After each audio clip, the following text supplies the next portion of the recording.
Welcome to this deep dive into a problem that, well, it sounds pretty simple on the surface. Yeah, deceptively simple, you could say. But trust me, it gets incredibly complex fast. You're talking about the kissing problem in mathematics. The what? The kissing problem. Okay, I'm intrigued, but Imagine you're at a party, right? And okay, I like where this is going. no, not that kind of party. Think ping pong balls. Ping pong balls. You're trying to fit as many as you can around one in the middle, all touching, but not overlapping. Ah, so like packing them in as tightly as possible. Exactly. Now, we can kind of picture that in 3 dimensions, but... But in math, we don't stop at 3 dimensions. Nope. This problem takes us to like 4 dimensions, 5 dimensions, even higher. So things get a lot harder to visualize. Way harder. Intuition kind of goes out the window there. And that's where the math tools come in. Oh, yeah. And it's not just geometry. We're talking coding theory, lattice structures, all sorts of fun stuff. Speaking of fun stuff, our deep dive today is all about a recent paper by Cohn and Leech. Oh, this paper's a good one. They actually improved the best-known kissing numbers in dimensions 17 through 21.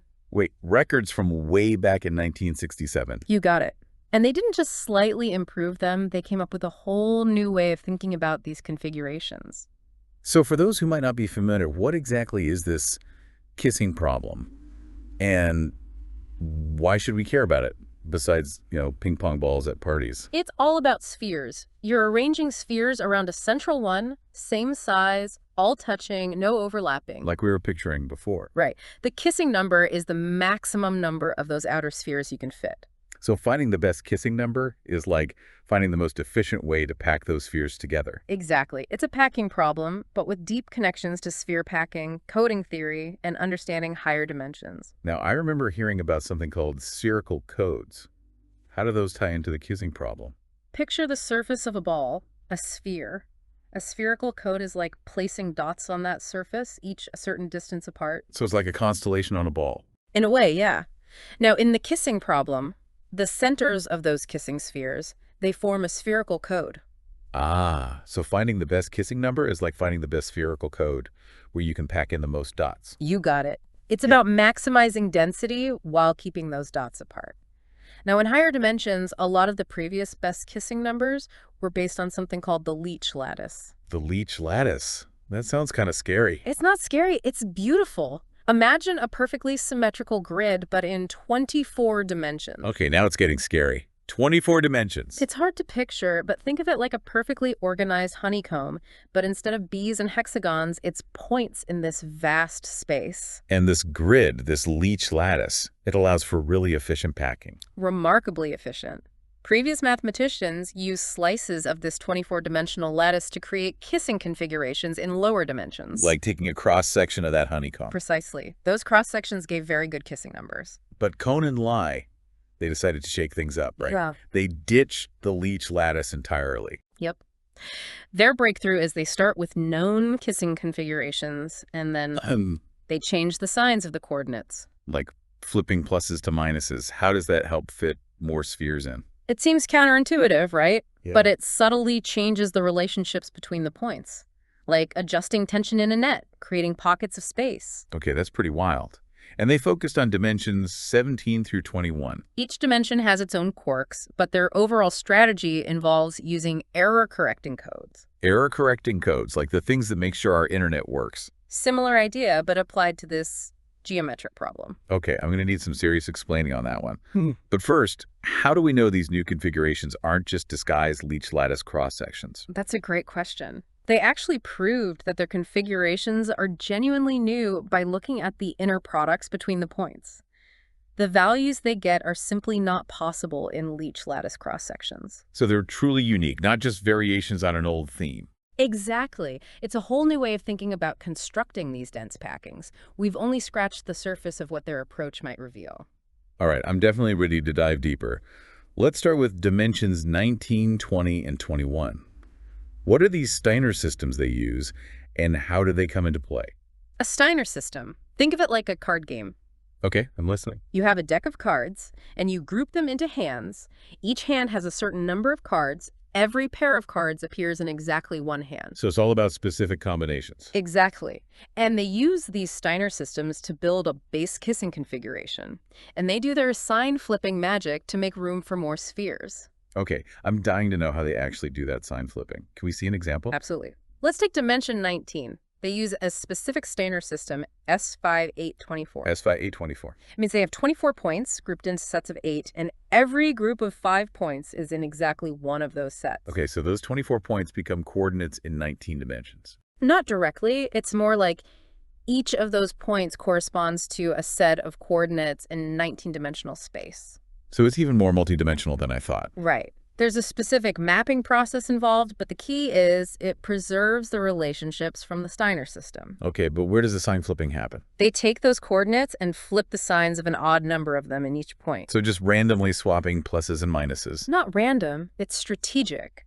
Imagine 2 points connected by a line. Flipping a sign is like reflecting 1 point across an axis, changing the line's direction. So they're subtly twisting the whole configuration. Precisely. Creating those pockets of space we talked about where they can add more points without overlapping. This is blowing my mind. So they've got their base from the Steiner system, they've twisted it with sign flipping, but how do they find the actual points to add? That's where another code comes in. The extended binary Golay code. Golay code, another code. It's famous for error correction, but here they use its structure to find points that fit without getting too close to the existing ones. Okay, I'm going to need a whole deep dive on just that Golay code. Maybe another time. But seriously, how does a code help you find points in space? It sounds like magic. It's a bit like a recipe. Each code word in the Golay code tells you which coordinates to pick from the Steiner system configuration. So it's like a treasure map leading to the perfect spots. You could say that. And the structure of the Golay code ensures those spots are far enough apart. So they're piggybacking on error correction to make sure their new points don't cause overlaps. Precisely. But proving they found the absolute best arrangement, that's a whole other challenge, especially in higher dimensions. So how confident are they in their results? They do a lot of analysis looking at deep holes in their configurations, places where you might squeeze in another sphere. So they're using a combination of clever construction and careful analysis to make their case. Exactly. It's a testament to their ingenuity.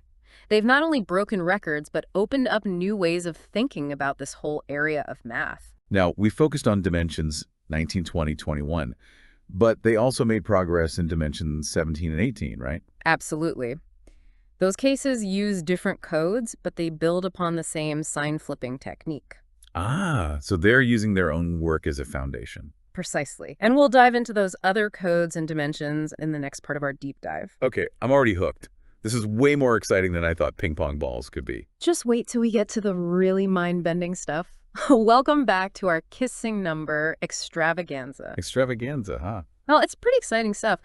Last time, we were talking about Cohn and Lie's use of Steiner systems, remember? Yeah, those card game things. And how they cleverly flip signs to make space for more spheres. Right, like twisting the whole configuration in the higher dimension. Exactly.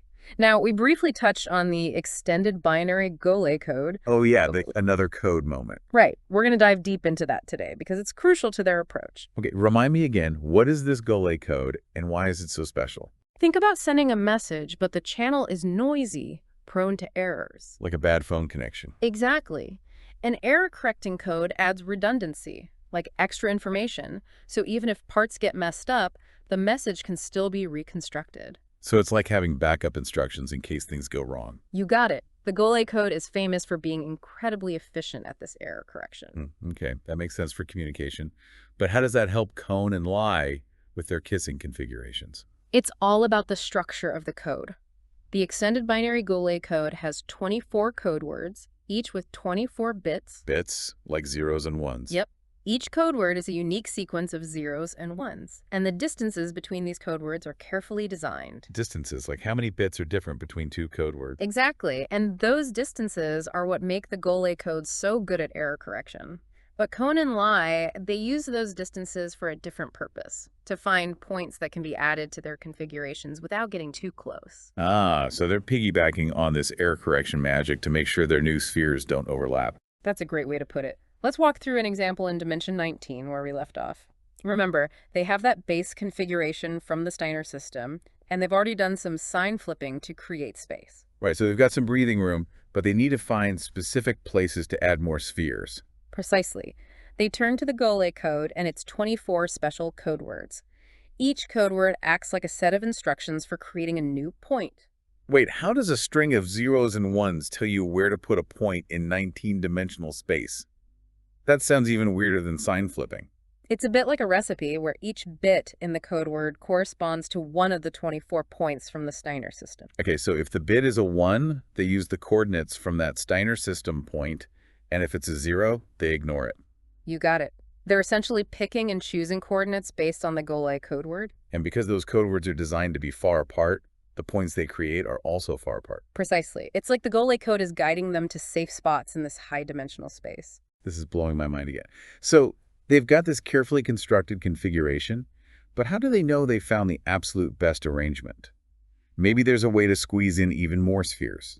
Proving you've found the maximum kissing number is really tough, especially in these higher dimensions. So are they just hoping for the best, or do they have some evidence to back up their results? They do have some pretty strong arguments. They analyze what they call deep holes in their configurations. Deep holes, like empty spaces where another sphere might fit. Exactly. By studying the geometry of these deep holes, they can make a case that it's unlikely to find more points that fit the kissing criteria.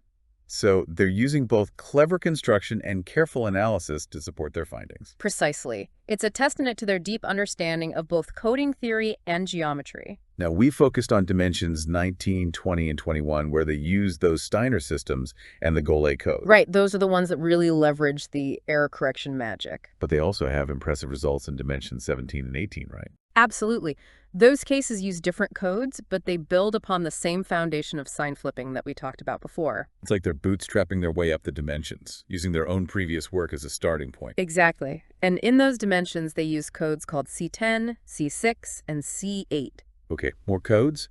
And how do these ones differ from the Golay code? Well, they're related, but have different structures and properties. C10, for example, it's like using 4x4 matrices, where all the rows and columns add up to the same value, but with a twist of modular arithmetic. Matrices. I thought we were talking about spheres. We are, but these matrices are the key to understanding the arrangement of those spheres. In C6, it's the dual of C10, and it has these visually striking patterns they call squares, pairs, crosses, and anti-crosses. Wait, squares and crosses, it sounds like we're back in geometry class. It's all connected. Those patterns in the matrices dictate how the new points are arranged in relation to the existing ones. So they're using visual patterns encoded in matrices to guide the placement of spheres in higher dimensions. You're getting it.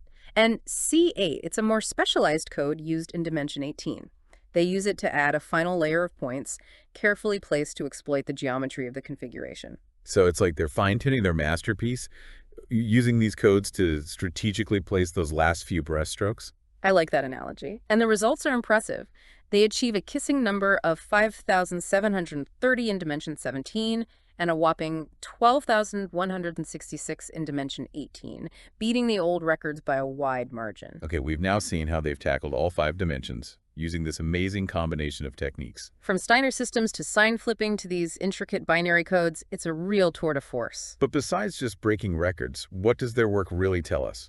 Why should we care about these kissing numbers, beyond their sheer coolness factor? Their work really challenges the way we think about sphere packing. For a long time, the Leech lattice was considered the holy grail for finding the best kissing configuration. And they just sidestepped it entirely. Exactly. They've shown that there are other paths to finding these dense packings, and their sign flipping technique in particular has opened up a whole new world of possibilities. It's like they've given us a new tool, a new way of approaching these problems. And the implications go beyond just pure math. Sphere packing is connected to fields like communication and cryptography. So their work could lead to better ways to transmit information or design secure codes. It's certainly a possibility. The beauty of math is that you never know where these abstract ideas might lead. That's a great point. So for all our listeners out there, if you're ever feeling stuck on a problem, remember Cohn and Lee. Don't be afraid to challenge assumptions, think outside the box, and maybe even try flipping a few signs. You never know. You might just stumble upon a breakthrough of your own. All right, welcome back to the deep dive. We're wrapping up our exploration of those record-breaking kissing numbers. It's been quite a journey, hasn't it? Yeah, from ping pong balls to Steiner systems, sign flipping, Golay codes. And we can't forget those visually inspired codes, C10, C6, C8. Right, those hold the key to their success in dimensions 17 and 18. the final piece of the puzzle. So let's jump right in. We left off talking about those modified 16-dimensional configurations. The ones where they strategically flip signs. Exactly. And those visually striking patterns in C6. The squares, pairs, crosses, and anticrosses, right? You got it. Those patterns in the matrices of C6, they dictate how new points are added in dimension 17. Each matrix corresponds to a specific point in 17-dimensional space. And those patterns ensure that the new points are a safe distance away from the existing ones, satisfying our kissing condition. It's like those visual patterns are a blueprint for building this incredibly dense packing, no overlaps allowed. Precisely. And it's not just C6, they also use C10, which is closely related, to add even more points. So they're layering these codes, using them one after the other. Kind of like building a delicate structure, each layer supporting the next. And what about C8? Where does that fit in? C8 is mainly used in dimension 18. Remember, it's a subcode of C10. Right, so it inherits some of its properties. They use it to add another 256 points, strategically placed to squeeze in those last few spheres without any collisions. So it's like fine-tuning their masterpiece, using C8 to perfect the arrangement. A great analogy. They're working within these tight constraints, making sure all the points are far enough apart, and those codes guide their every move. And the results speak for themselves. They hit a kissing number of 5,730 in dimension 17. And a whopping 12,166 in dimension 18, smashing the old records. It's incredible. But beyond just breaking records, what does their work tell us about sphere packing in general? For decades, the Leech lattice was considered the gold standard for finding the best kissing configurations. But Cohn and Leech showed us that's not the only way. They completely sidestepped the Leech lattice, proving that there are other paths to these dense packings. And their sign flipping technique, it's such a simple yet powerful idea. It has the potential to revolutionize the field. It's like they've given us a new tool, a new lens to view these problems. And the impact could extend beyond just mathematics. Oh, absolutely. Sphere packing has connections to communications, cryptography, all sorts of practical applications. So their work could lead to more efficient ways to transmit information or design more secure codes. It's certainly a possibility. That's the beauty of mathematics, the connections between these abstract concepts and the real world. It's a reminder that math is not just about equations and proofs. It's a living, breathing subject with the power to shape our world. Cohn and Lee's work is a perfect example of that.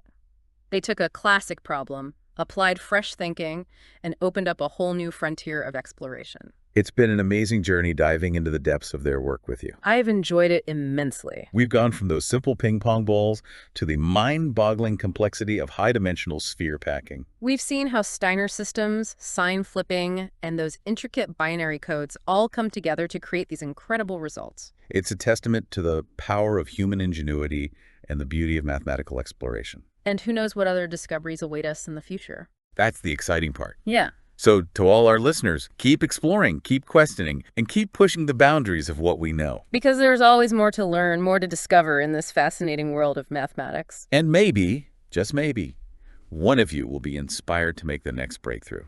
Until then, keep diving deep.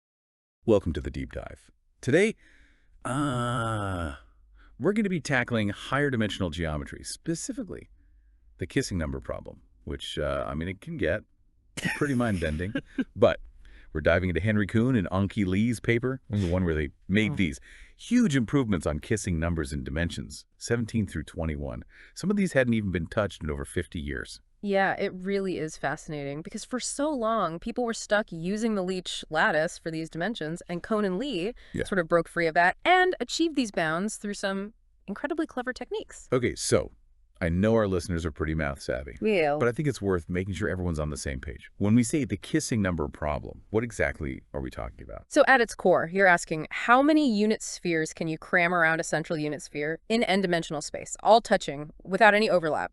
So in 3D, picture a ball, and then how many identical balls you could fit smugly around it. Right, like stacking oranges. Now you're So close. higher dimension. So this is sphere packing. In Euclidean space. Precisely. And it's very closely tied to spherical space packing as well. In lower dimensions, the answers are very elegant. one dimension. Trivially, it's two dimensions. Think of arranging coins around a central coin, you get 6. 3 dimensions, it's 12. And there are beautiful structures underpinning these, like the root systems of A1, A2, A3, D3, and all the way up to E8 for 8 dimensions. Oh, wow. Between dimensions 8 and 24.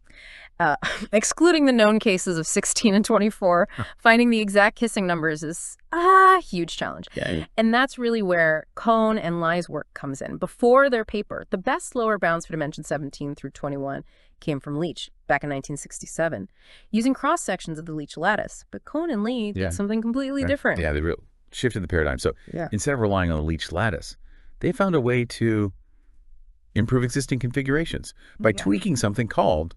Yes. So let's focus on dimensions 19, 20, and 21 first. Their initial construction uses binary codes. You can think of them as strings of +1s and -1s with a fixed weight and minimum distance of 8. And these generate kissing configurations. And the key innovation here was using an odd number of minus signs in these vectors. Okay, wait, so just changing a few pluses to minuses actually makes a difference. That's wild. It is, because by introducing more minus signs, they essentially increase the differences in sign patterns between vectors, which pushes the corresponding spheres further apart, and it opens up space. Oh, that's really clever. So they use these codes to like create space, and then they have to carefully position new spheres. Exactly. So they introduce this vector in V, and the orthogonality ensures that it doesn't clash with the existing configuration. Then they leverage techniques called puncturing and shortening to find suitable codes for dimensions 19, 20, and 21. And what's really remarkable is that these resulting configurations, they have unique inner products, which proves that they're fundamentally different from anything derived from the Leech lattice. Wow. So their mentions, not just improving existing bounds, they're opening up new territory. But what about dimensions 17 and 18? They took a different approach there. Yes. For those dimensions, they moved away from binary codes and instead focused on extending the odd 16-dimensional kissing configuration. So remember how we talked about the power of odd signs? They took that concept and ran with it. Interesting. So they're building on the success of that odd configuration. How does that work in practice? Well, it gets a bit intricate here. This odd 16-dimensional configuration is represented using 4x4 binary matrices with a specific structure.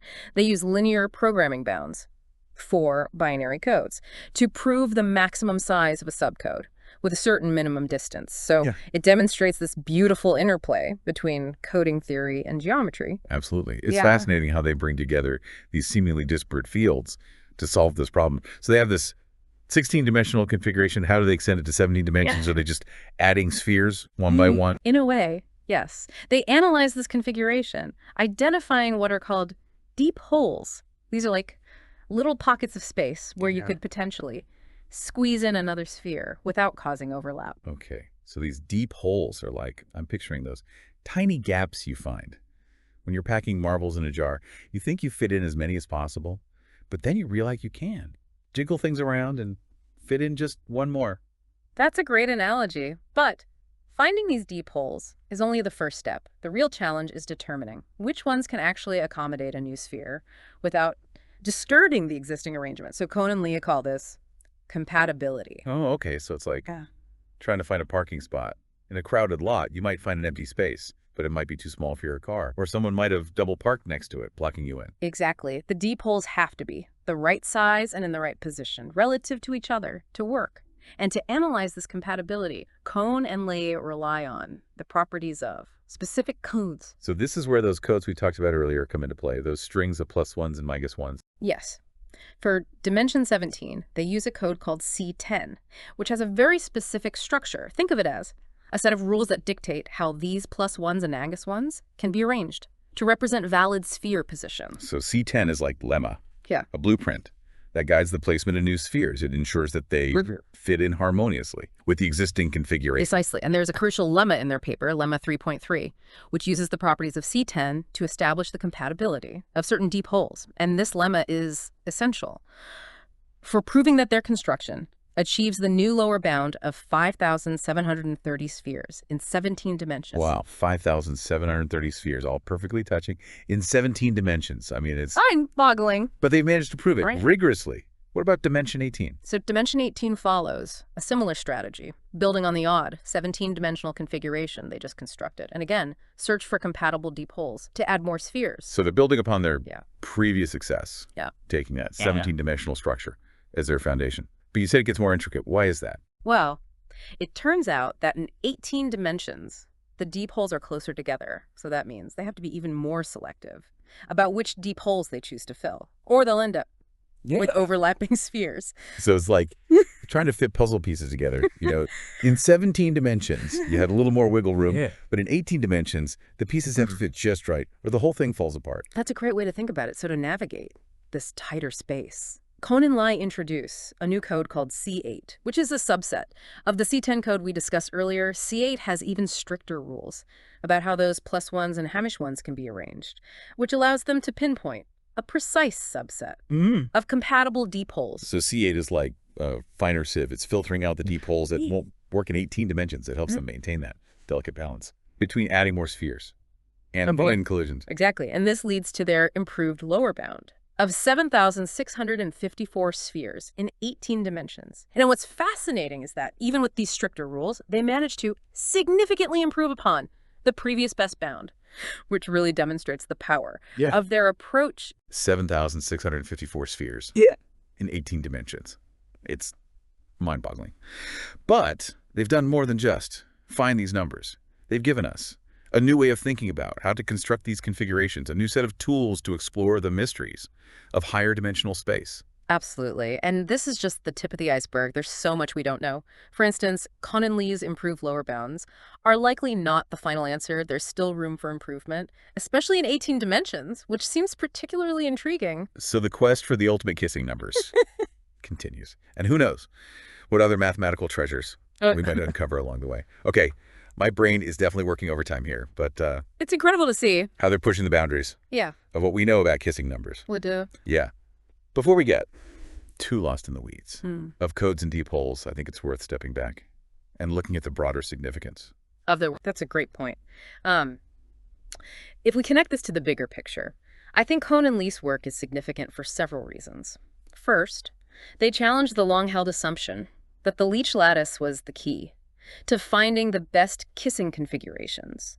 In these higher dimensions, their approach shows that there are other pathways, completely different approaches that can lead to even better results. So they're not just improving numbers, they're shifting the entire landscape of how we think about this problem. Exactly. They've opened up new avenues for exploration, showing that we may not need to be bound by the limitations of the Leech lattice in these dimensions. That's exciting. It's like they've opened a new chapter in the study of kissing numbers. Precisely. And their work highlights the interconnectedness of mathematics.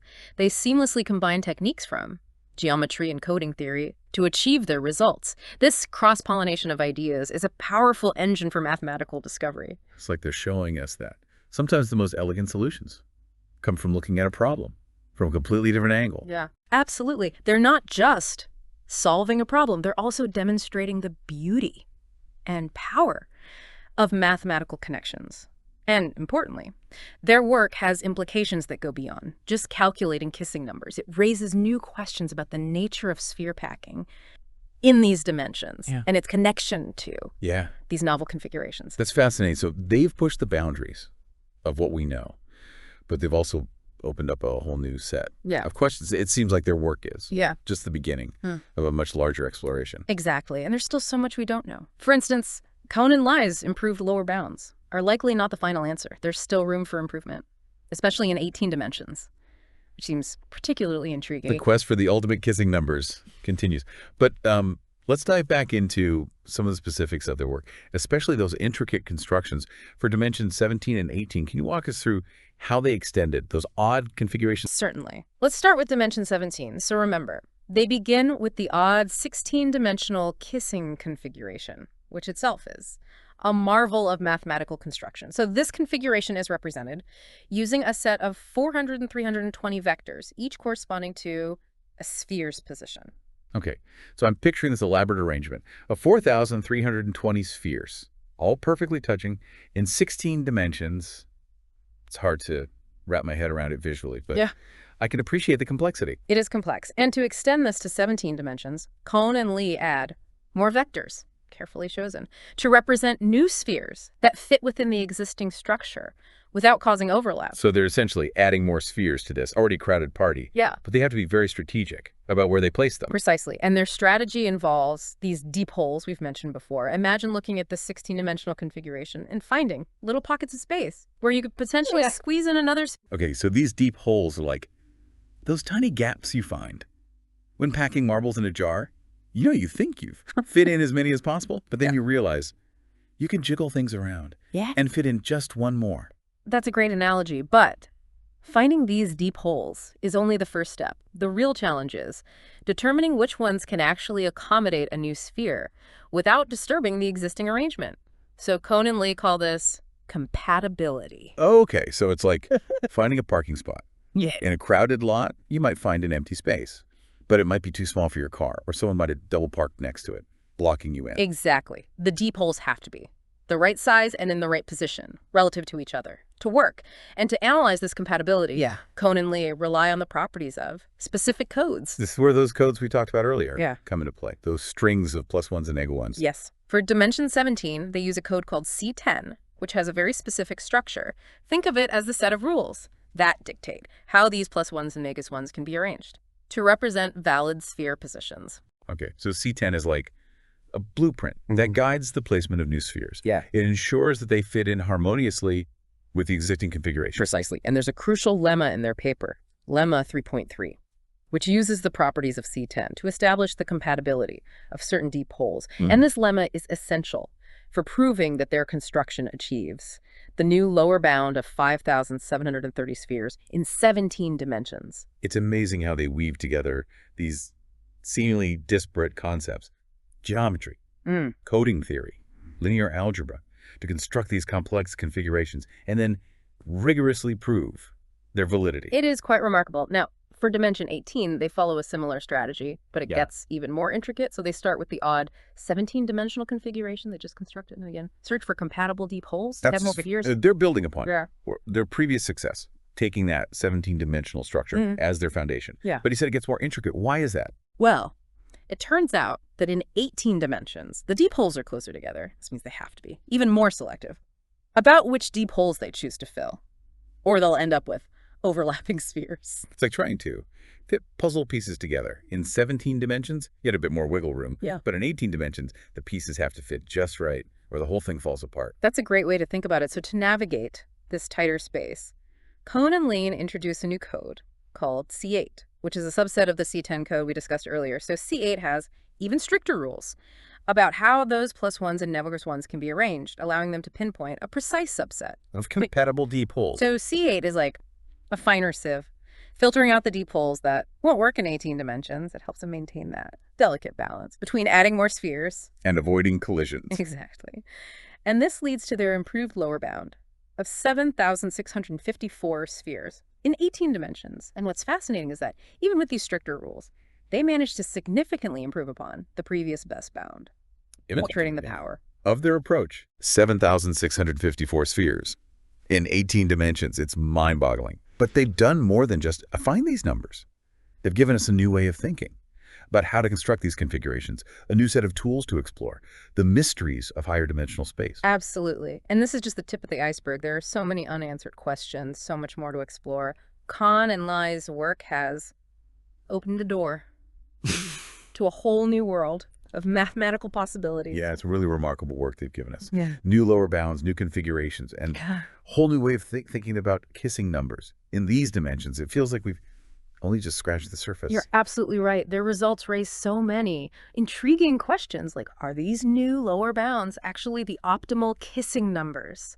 Could there be even more clever constructions out there, perhaps using completely different techniques that could pack in even more spheres? Yeah, that's what makes this so exciting. It's not just about finding the answers. It's about the journey of exploration, this constant push to expand the boundaries of what we know. Exactly. And remember, these kissing configurations they have close connections to sphere packing, which has far-reaching implications. For instance, efficient sphere packing is crucial in information theory, particularly at Ningsel, error-correcting codes. The more densely you can pack spheres, the more information you can transmit reliably. So these seemingly abstract mathematical constructions Mhm. could have real-world applications in areas like communication technology and data storage. Precisely. And it's not just information theory. Sphere packing also plays a role in material science, Wow. where understanding how atoms or molecules pack together can influence the properties of materials. So, Cohn and Lee's work could inspire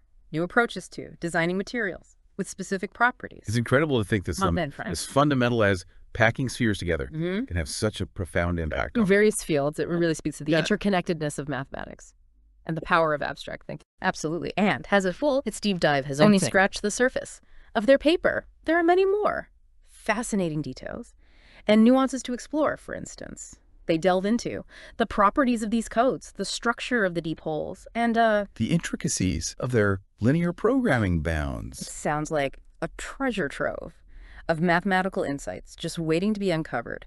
And their work is an invitation for further exploration, a challenge to mathematicians to build upon their findings and push the boundaries even further. Precisely. Perhaps there are connections between their techniques and other areas of mathematics just waiting to be discovered.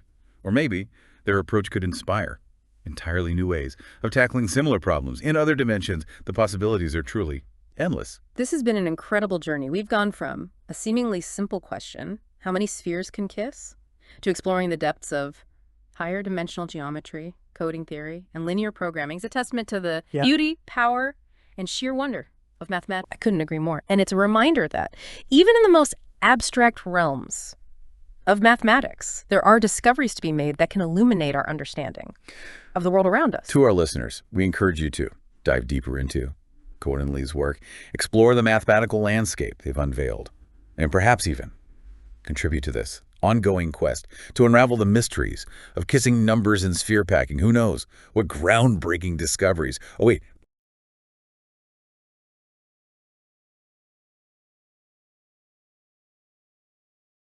Welcome to the deep dive. Today, we're diving into the world of kissing numbers. Kissing numbers. Yeah. Sounds a little bit, maybe not right for a deep dive. Yeah, a little fluffy. Yeah, a little fluffy, but trust me, this is something that has puzzled mathematicians for centuries. Centuries, yeah. And we're going to be looking at a paper that has some really remarkable breakthroughs. Yeah, the kissing problem. Okay. It sounds simple. Yeah. At first, Yeah. imagine you have a sphere.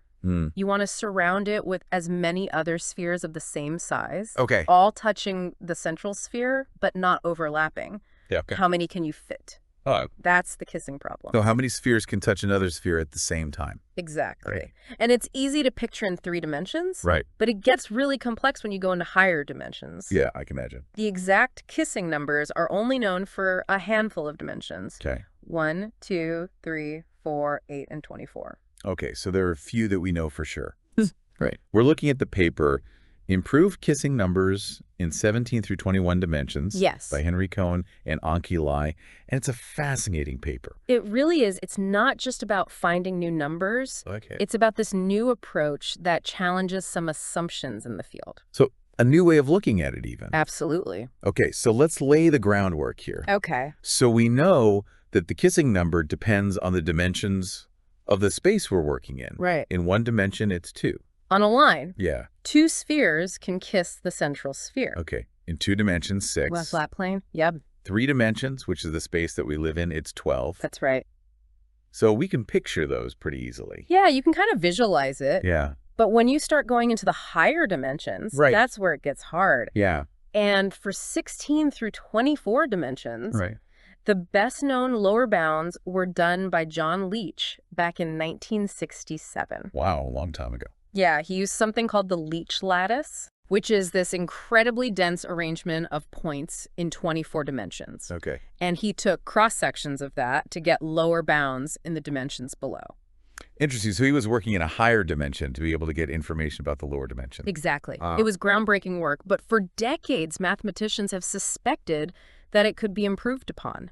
Oh. And that's what Cohn and Leech set out to do. And they did. They did. They focused on dimensions 17 through 21. Yep.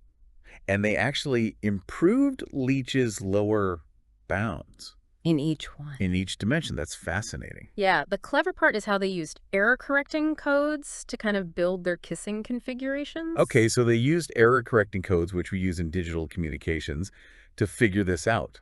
Yeah, it's this fascinating connection. Okay. Error-correcting codes make sure that data can be transmitted reliably, even with noise. So even if there's interference, Exactly. it still makes it through. They add redundancy to the message. And Cohn and Lie use that to find these sweet spots to add more spheres. Okay, so they were able to find places to add spheres based on how we transmit data. That's the gist, yeah. Pretty cool. It is. Okay, so let's dive into some of the specifics here. Okay. For dimensions 19, 20, and 21, they started with configurations based on a shortened version of something called the S5824 Steiner system. Right. I know Steiner systems can sound kind of intimidating, but Bear with me here. think of it as a collection of subsets Okay. called blocks from a larger set. Right. The S5824 Steiner system, it's got 759 blocks, Wow. and each one has 8 elements, Okay. and they're chosen from a set of 24 elements. All right, so we're choosing smaller sets from a bigger set. Yes. Okay. And what's special is that any 5 elements from the larger set is contained in exactly one of those blocks. Okay, so any 5 that you pick will be in one of those blocks. Exactly. So it's like this perfectly designed lottery system. Yeah. Any 5 numbers you pick, you win on exactly 1 ticket.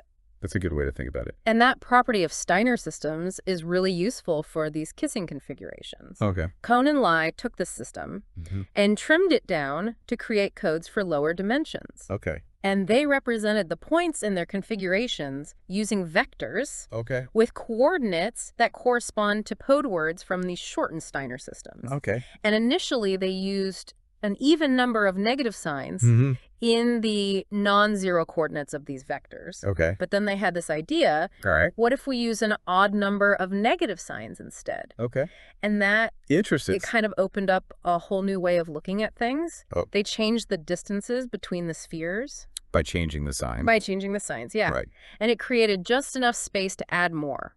Fascinating. It's like realizing that you can fit more clothes in your suitcase if you rearrange them a little bit. Right. You're working within the same space. Exactly. But you're optimizing it. Exactly. Yeah. Okay. So then what? And they took it further. They introduced new vectors into the configuration. They chose them very carefully based on the properties of the extended binary Golay code. Now, I know we have some math enthusiasts in our audience. Oh, I'm sure we do. So let's get a little technical here. All right. The extended binary Golay code is a 12-dimensional linear code. Length 24. Okay. It's self-dual, Okay. meaning it's equal to its own dual code. Right. And it has a minimum distance of 8. Gotcha. And the weight 8 code words of the Golay code form the blocks of the S5824 Steiner system. That's right. So we've got this connection between all these different structures. This beautiful interplay between these different mathematical structures. That's really fascinating. It is. So they added these vectors, and they boosted the known kissing numbers. In 19, 20, and 21 dimensions. Okay. But what's really interesting is that these configurations weren't just better. Okay. They were fundamentally different. Different how? They couldn't be derived from the Leech lattice. Okay. This was proven by looking at the inner products between the vectors. Okay. Some of those inner products just can't happen in the Leech lattice. So they found something truly new. They did. They found something completely new. Wow. All right. So we've covered the core of their approach for dimensions 19, 20, and 21. Right. But dimensions 17 and 18 were a bit of a different challenge. You were a different beast altogether. And Cohn and Lie had to get even more creative. They did. They had to pull out all the stops. To tackle those. That's right. So are you ready to dive into that? I'm ready. Let's do it. Yeah. So dimensions 17 and 18 were really interesting. Okay. Because the strategy they used before Right. with those shortened Steiner systems, Yeah. it wouldn't work. It wouldn't work. It wouldn't work. The configurations they got were too small. Okay. So they needed a new starting point. Okay. For dimension 17. They used something called the odd kissing configuration in 16 dimensions. An odd kissing configuration. Oh, yeah. Okay. And it achieves the same kissing number as the Barnes-Wall lattice in 16 dimensions. Okay. But it has a unique property. Okay. It can be extended to higher dimensions All right. in a way that the Barnes-Wall lattice can't. So even though it's just as tightly packed, Yeah. It has this potential. It's got this hidden potential Okay. to accommodate more spheres as you go up. Wow, that's interesting. And Cohn only recognized that, Okay. and they exploited it. Good. They started by analyzing this odd 16-dimensional kissing configuration, Right. and they identified these binary codes that were crucial to its construction. So even more codes. More codes, yeah. I'm seeing a theme here. Yeah, codes are really important here. Okay, so what are these codes? So they introduced two codes, C10 and 6. Think of them as blueprints Okay. for the positions of the spheres. Okay. So C10 is a 10-dimensional linear code, Okay. and it's defined as the set of all 4x4 binary matrices, Okay. where the rows and columns all have the same sum The same sum. Okay. in a MathBBF22, Which day? which is the field with two elements, 0 and 1. Okay, so you add up the elements in any row or column, and you always get either 0 or 1. That's right. Okay, what about $66? So 666 is the dual code of C10. The dual code, meaning? Meaning it's the set of all 4x4 binary matrices Okay, that are orthogonal to every matrix in C10. all right. And CD666 contains matrices that look like squares and crosses and pairs. Interesting. So they use these simple shapes Yes. to describe this really complex structure. Okay, very cool. So they describe this odd 16-dimensional kissing configuration Right. as a set of 320 vectors in MathBBF. Which they view as MathBR4 times 4, Okay. the space of 4x4 real matrices. Okay. And these vectors fall into two categories. Okay. The first category, they have 2 plus or minus 2s Okay. and zeros elsewhere. All right. And there's 480 of those. Okay. And then the second type, Yeah. they have entries plus or minus 1 and 0. Okay. The support is given by the pair and square vectors in 6C6X, Mm-hmm. and the number of minus signs is odd, Okay. and there's 13,840 of those. Okay, so those are two types of vectors Right. in this 16-dimensional configuration. Yeah, so they've got this 16-dimensional configuration, Okay. and they extend it to 17 dimensions. All right, how did they do that? They expand it to 5,346 vectors in MathBR 17, Okay. which is MathBR times 4 times MathBR. Okay. They include all 4,220 of the odd kissing vectors Okay. in MathBR 4 times 4 times 4. Yeah. They add 124 vectors of the form where Vivaler has entries plus or minus 1 and 0, Okay. with support given by the cross vectors in 66 vectors, Hmm. and an odd number of minus signs. Okay. And finally, they add the two vectors, dollars PM squared. Wow. Okay, so they've added a new dimension We've added a new dimension. to their honey. configuration. That's right. And that brings them up to 5,346. Which matches Leech's construction Right. in 17 dimensions. All right. But then they found that they could add even more points Okay. of this form. Right. C1 3 is 23, 53, Right. where's C1? So they're adding points based on C10, That's right. but they can't just add any point. Right. They have to be compatible, Compatible meaning. meaning they can be added together without getting too close. Okay, so no overlapping. Exactly. So how do they figure out which ones are compatible? So they looked into subcodes. Subcodes of... Subcodes within C10. Okay. They needed to find two disjoint subcodes, meaning they share no common elements. Right. And both of them have a minimum distance of 6. Okay, now why is 6 important? So the minimum distance of a code Yeah. is the smallest Hamming distance Okay. between any two code words. Okay. So a minimum distance of 6 Yeah. makes sure that any 2 points based on these subcodes Mhm. are far enough apart. So they don't overlap. Exactly. Yeah. So the question became, what's the largest possible size Right. for a subcode of C10 Right. with this minimum distance of 6? That's a good question. And they use something called the linear programming bound. The linear programming, I've heard of linear programming. Yeah, it's a way to solve optimization problems. Okay. You have limited resources. Yeah. You want to figure out how to use them to maximize your profits or minimize your costs. Okay. And that's what they did here. So they treated finding the subcodes as an optimization problem. They did. Interesting. And they found that the largest possible size for the subcode was 192. Wow. And they were able to find 2 of them. They found 2 disjoint subcodes of that size. Wow. That's impressive. It is. They used the automorphism group of C10 to prove they existed. So they found these 2 subcodes Yep. Each with 192 elements. That's right. What do they do with those? So they use those to generate 192 new points from each subcode. Okay. 384 points total. Mm-hmm. They added those to the 346 points they already had. And that brings their total to? 5730. Which is more than Leech's. That's right. It surpasses Leech's construction. Wow. That's incredible. And to be sure, they analyzed the inner products between the vectors. Okay. And some of them just can't occur in the Leech lattice. So it's definitely different. It's fundamentally different. All right. So they cracked the code for dimension 17. Yeah, but dimension 18 was even trickier. Okay. How do they approach that one? So they started with the odd configuration in 16 dimensions again. Okay. And extended it into math BR, which is math 4 times 4 times math clever. All right. And their initial configuration in 18 dimensions included the 5 down 346 vectors. Okay. From the 17-dimensional one. From the 17-dimensional one, yeah. Okay. Embedded in math 4 times 0. Okay. And then the 4 vectors, PM squared $1. Right. And then 2048 vectors. Okay. Constructed from 2 sets, $8. Okay. Each containing 1,344 matrices. Right. Derived from some specific 4x4 matrices. Right. So those included vectors of the form 8, 43, 724, 44, squared 2, Mm-hmm. where all dollar belongs to set dollars, Okay. and unit all squared 2 and double, or all dollar squared 2, Okay. where dollar belongs to set dollar. So that's a lot of vectors. It is a lot of vectors. And that gives them a total of 7 theory 398. which matches Leech's That's right. for 18 dimensions. Yes. But I'm guessing they didn't stop there. You know, Cohn and Lie, they always go further. They do. They looked at those deep holes again. Those places where they can maybe add more points. Exactly. Okay. And they focused on points of the form, Right. CC 600, 83, 83, Right. which are some of the deep holes from the 17-dimensional configuration. Okay. But they had to figure out which of those could be added to the 18-dimensional configuration. Without overlapping. Yeah, Right. they- So how did they do that? Well, they came up with another new code. Another one. Another one. What's this one called? This one's called CBF203. Okay. And it's defined as Mhm. CFEF 24 times 4 text the rows, columns, main diagonal, and shifted main diagonal of M text all have the same sum in Math BF2.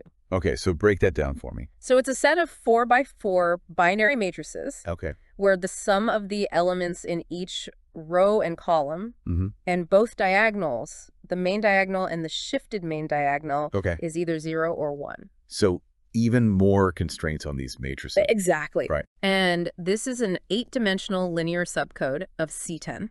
Okay. And for each code word, CNE8 $10, they added this vector, Okay. CNE3, C1, CNE3, CNE3 dollars, Okay. where $, is this specific vector. Okay, what's it? This matrix. Okay. Begin matrix 1 and 1 and 0, 0, 0, 0, 0, 0, and 0 and 0 and 0 and $0. Okay, and what's the significance of that?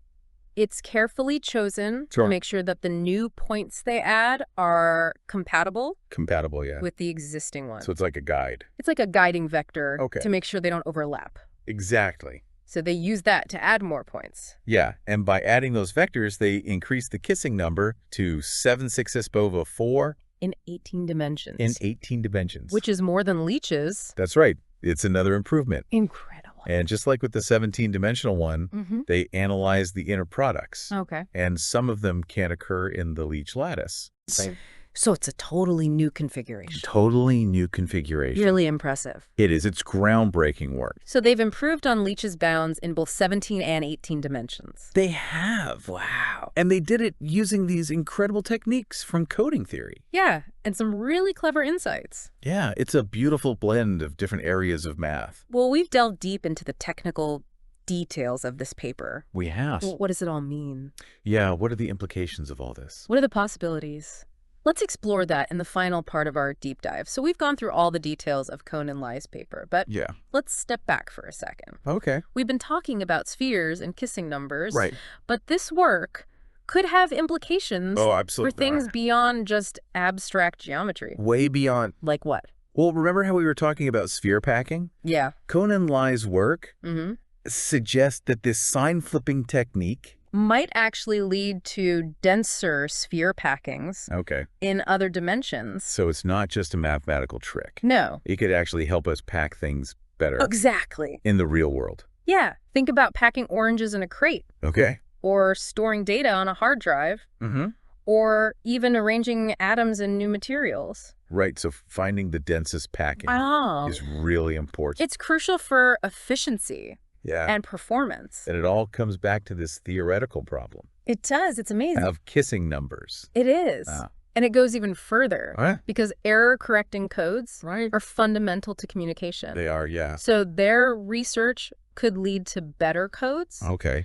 that let us transmit data more reliably. With less redundancy. Yeah, so maybe our smartphones will be a little faster. That would be great. It's a possibility. And they use the linear programming bound, Right. which is a really powerful technique Is. for all sorts of optimization In problems. all sorts of fields. Yeah. From logistics to manufacturing. It's really incredible. It's a very versatile tool. So they didn't just solve this one problem. No, they provided a framework Right. that can be applied to all sorts of things. Yeah, so it's not just about sphere packing. It's about a way of thinking, Yeah. about optimization. And that sign flipping technique is really interesting. It is. It's kind of counterintuitive, It is, yeah. but it works. It does. It makes me wonder if it could be used for other shapes, That's a great question. not just spheres. Yeah. Could you apply it to packing boxes Right? or irregular objects? Even molecules. Yeah, it's fascinating to think about. It really is. It's like they've opened up this whole new world They have. of packing efficiency, Exactly. and we're just starting to explore it. That's the beauty of math. Yeah. You start with something abstract. Like kissing numbers. Yeah, and it leads to insights that can change the world. Well said. Cohn and Lai's work is a great example of that. It really is. And it shows that there are still so many discoveries to be made. Absolutely. Even in a field as old as math. Well, thank you to all of our listeners for joining us on this deep dive Yeah. Thanks for listening. into the world of kissing numbers. It's been a pleasure. We hope you enjoyed it, We hope you learned something. and we'll see you next time. See you then.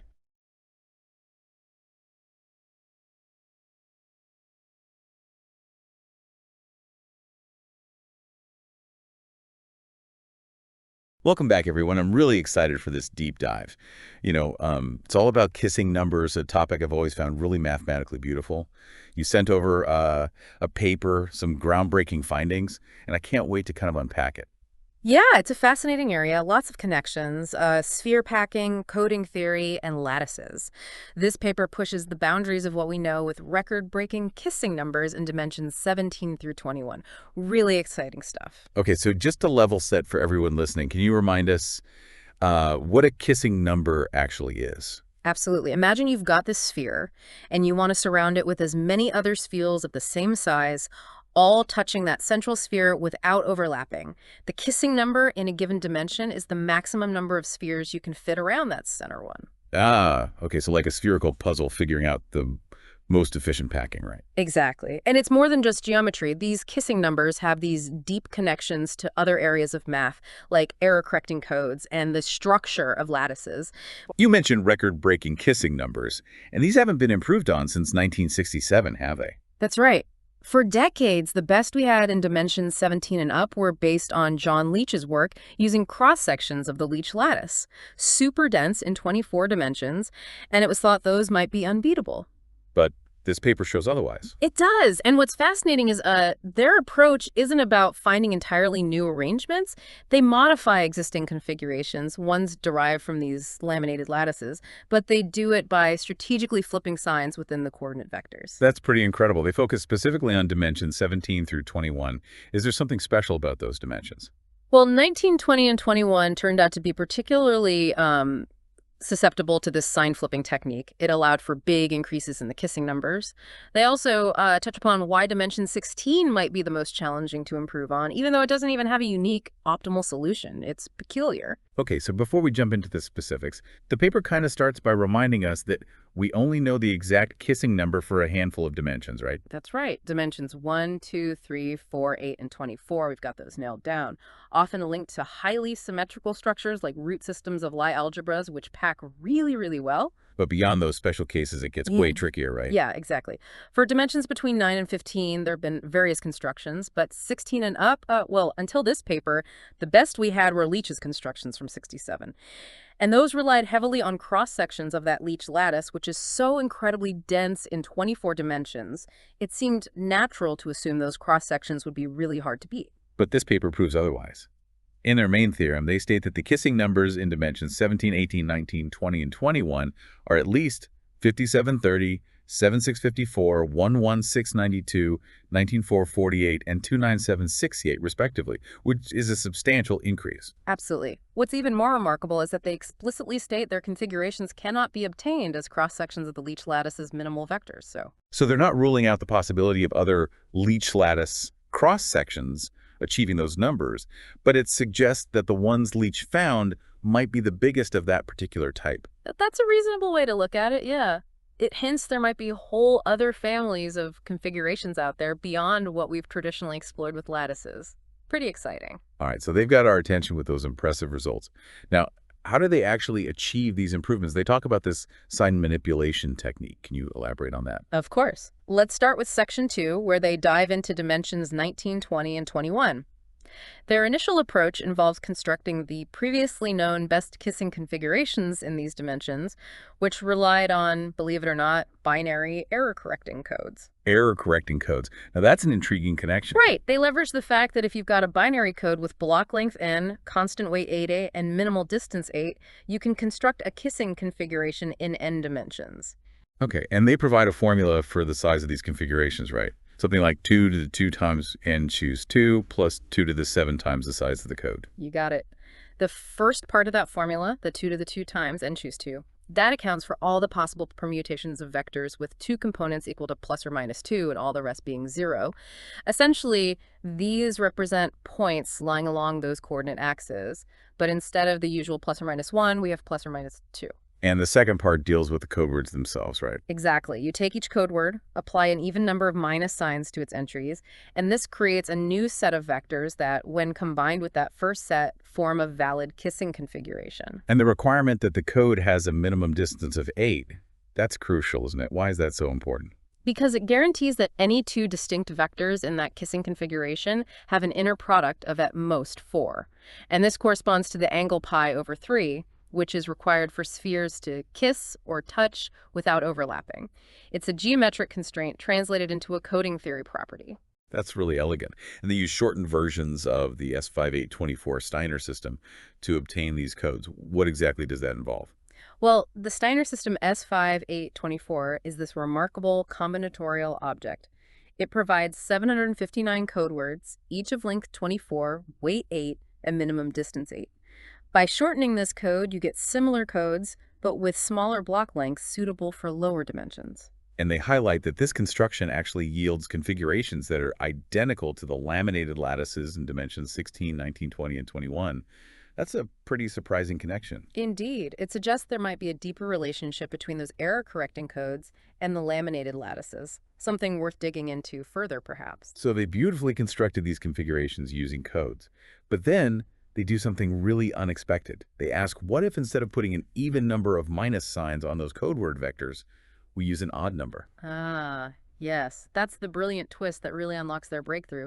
At first glance, it seems like, a trivial change. Right, just flipping a single sign.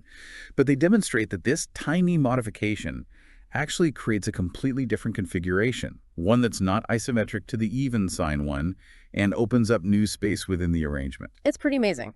Let's look at the math behind how this works. So consider a vector v, where each component v is given by -1 to the power of c times the square root of 8 over n, where c is a binary value. These c values form a vector c that has to be orthogonal to all the code words in our binary code, but modulo 2. Okay, so we're building this new vector, but using a pattern of plus and minus signs based on this c vector, which has to be orthogonal to all those code words we're using to build a kissing configuration in the first place. Why is orthogonality so important here? It's crucial for making sure that when we take the inner product of v with any vector from our kissing configuration, there's always at least one position where their signs differ. Ah, I see. Because if the signs were always the same, that inner product would be too large and the spheres would overlap. Exactly. This forced sign difference, because of the orthogonality, keeps that inner product small enough to prevent overlap. Specifically, that inner product will be at most 7 times the square root of 8 over n minus the square root of 8 over n, which simplifies to 6 times the square root of 8 over n. And this is less than or equal to 4, our kissing threshold, whenever n is at least 18. Okay, so by carefully choosing this vector C that's orthogonal to those code words, they can add this new vector V to the kissing configuration without any overlaps. That's how they get that initial +1 improvement, right? Precisely. But they don't stop there. They realize they can add many more vectors by exploiting the properties of the Golay code, a really remarkable code in 24 dimensions. The Golay code. I've heard whispers of its legendary status in coding theory. What's so special about it? Well, for one, it's self-dual, meaning its dual code is itself. And its weight 8 code words actually form the S5824 Steiner system we've been using. Oh, so it all ties together. Oh, And they use this self-duality to find more of these orthogonal vector pairs. exactly. Because the Golay code is self-dual, there are 2 to the 12, which is 4096, code words that are orthogonal to that Steiner system when n equals 24. And they cleverly shorten and puncture this code to get subcodes with the right properties for n equals 19, 20, and 21. Can you quickly explain shortening and puncturing? What do those operations do to a code? Shortening, as we talked about before, involves taking those code words with a 0 in a specific position and deleting that position. Puncturing simply means deleting a position from all the code words, regardless of its value. So it allows you to create codes with smaller block lengths, but you still maintain control over that minimum distance. And that minimum distance is key, as we discussed, because it controls how many of these new V vectors we can add without overlap. The inner product between two such vectors depends on the Hamming distance between their corresponding C vectors. So by ensuring that minimum distance is at least n over 4, they can guarantee those inner products stay below that kissing threshold. Exactly. It's a beautiful interplay between coding theory and geometry, isn't it? Absolutely. So by combining those techniques, this clever sign manipulation and the power of the Golay code, they boost the kissing numbers in dimensions 19 through 21. And they emphasize that these configurations are definitely distinct from anything you could get through Leech lattice cross-sections. Right. They show that the inner products and their configurations just wouldn't be possible in any Leech lattice cross-section. It really opens up the possibility that there might be entirely new families of optimal configurations out there. This is also fascinating. Now, what about dimensions 17 and 18? How do they approach those? Those require a slightly different approach, building upon what they call the odd kissing configuration in 16 dimensions. It's fascinating, really, how they leverage the unique properties of that 16-dimensional case to sort of bootstrap their way up to higher dimensions. This is getting really interesting. Let's take a closer look at how they handle those cases in the next part of our deep dive. All right, so dimensions 17 and 18. You mentioned this odd kissing configuration in 16 dimensions. Can you kind of explain what that is and how they use it? Yeah, this odd kissing configuration in 16 dimensions, it's a key ingredient in their approach. It's distinct from Leech's even configuration and has some unique properties that let them extend it to higher dimensions in ways they couldn't do with the even one. Sounds like they're bootstrapping their way up the dimensional ladder. Exactly. And dimension 17 is a good example of this. So they start by, really digging into the binary codes behind this odd 16-dimensional kissing configuration. They introduce this code they call C10, which lives in the space of 4x4 binary matrices. 4x4 binary matrices. That sounds a little intimidating. Can you break that down? Like, how do those matrices come into play here? Sure. Imagine a 4x4 grid where each cell can be either a 0 or a 1. That's your 4x4 binary matrix. The code C10 consists of specific arrangements of zeros and ones within these matrices that satisfy a particular rule. All the rows and columns of the matrix have to have the same sum in F2. F2, now what is that? F2 just refers to the field with two elements, 0 and 1. It's a fundamental concept in abstract algebra, but here it just means that when you add up the elements of a row or a column, you only care about whether the sum is even or odd. Even is 0 in F2, odd is 1. Okay, so those matrices in C10 have this special property where their rows and columns always sum to either 0 or 1 in this even-odd sense. Why is that important for the kissing configurations? It's all about ensuring the right inner products between the vectors that represent the centers of our spheres. The code C10 basically helps us create sets of vectors that satisfy those geometric constraints of a kissing configuration. You also mentioned this, the dual code of C10, which they denote as C6. What's the significance of that? The dual code C6 basically consists of all those 4x4 binary matrices that are orthogonal to every matrix in C10, modulo 2, of course. Orthogonal modulo 2. Could you clarify that a bit? Sure. Two matrices are orthogonal modulo 2 if their inner product is even. That inner product, in this case, is calculated by multiplying corresponding entries and summing the results.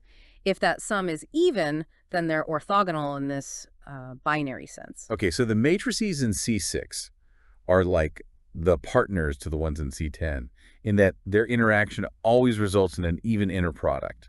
What's their role in the construction? They're actually essential for generating the vectors that form that odd kissing configuration.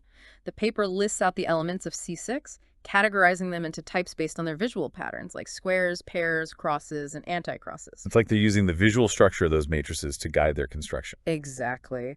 It's really cool how they connect the algebraic properties of these codes to the geometric aspects of the kissing configuration. They also talk about this group G, consisting of all the permutations you can do on those 4x4 matrices.